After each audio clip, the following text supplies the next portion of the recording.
ಕೊಡಬೇಕು. ನಾವು ಸಾಂಕೇತಿಕವಾಗಿ ಹೋರಾಟ ಮಾಡ್ತೀವಿ. ಮುಂದಿನ ಏಪ್ರಿಲ್ ತಿಂಗಳಲ್ಲಿ ಗುಂಡಲಪೇಟೆಯಿಂದ ಬಂಡೀಪುರದವರೆಗೂ ನಾವು ದನ ಜನ ಜಾನುವಾರುಗಳೊಂದಿಗೆ ನಾವು ಪಾದಯಾತ್ರೆ ಹೊಡ್ತೀವಿ. ಏನ್ ರೆಸಾರ್ಟ್ ವಿರುದ್ಧ ಮತ್ತೆ ಅಲ್ಲೇ ಒಂದಷ್ಟು ಜನ ಅಧಿಕಾರಿಗಳು 8 ರಿಂದ 9 ವರ್ಷ ಆಗಿದೆ, ಇನ್ನು ಅವರು ಅಲ್ಲಲ್ಲೇ ರೌಂಡ್ ಹೊಡಿತಾರೆ. ಇದ್ರ ಅರ್ಥ ಏನು?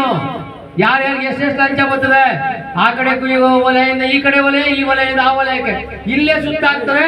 ಇಲ್ಲೇ ಮೂರು ಪರ್ಮಿಷನ್ ಮೂರು ಅವ್ರಿಗೆ ಸಿಕ್ಕಿದೆ.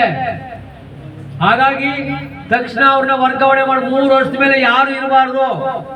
ದೊಡ್ಡ ಅಧಿಕಾರಿಗಳು 2 ವರ್ಷದ ಮೇಲೆ ಇರಬಾರ್ದು ಅಂತ ಏನಿದ್ರು ನೀವು ಒಳ್ಳೊಳ್ಳೆ ಅಧಿಕಾರಿಗಳನ್ನ ಟ್ರಾನ್ಸ್ಫರ್ ಮಾಡ್ಬಿಡ್ತಿದ್ರಿ.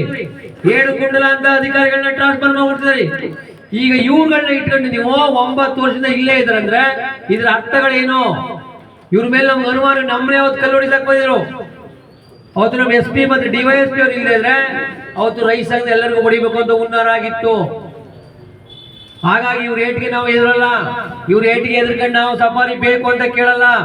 ನಾವ್ ಏನೇ ಇದ್ರು ಸಫಾರಿ ವಿರುದ್ಧನೇ, ಅಕ್ರಮ ರೆಸಾರ್ಟ್ಗಳ ವಿರುದ್ಧನೇ ನಾವು ಹೋರಾಟ ಮಾಡೋದು.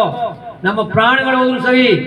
ಹಾಗಾಗಿ ಈಗಾಗಲೇ AC ಅವರ ಅಧ್ಯಕ್ಷ DC ಅವ್ರು ಮಾಡಿದರೆ ಅದನ್ನ ಸ್ವಾಗತ ಮಾಡ್ತೀವಿ. ನೋಡೋಣ AC ಅವರು ಯಾವ ತರ ಉತ್ತರ ನಮ್ಗೆ ಏನು ರಿಪೋರ್ಟ್ ಬರುತ್ತೆ ಅದನ್ನ ನೋಡ್ಕೊಂಡು ಮುಂದಾಗಿ ನಾವು ಹೋಗ್ತೀವಿ. ಜೊತೆಗೆ ಏಪ್ರಿಲ್ ತಿಂಗಳಲ್ಲಿ ನಾವು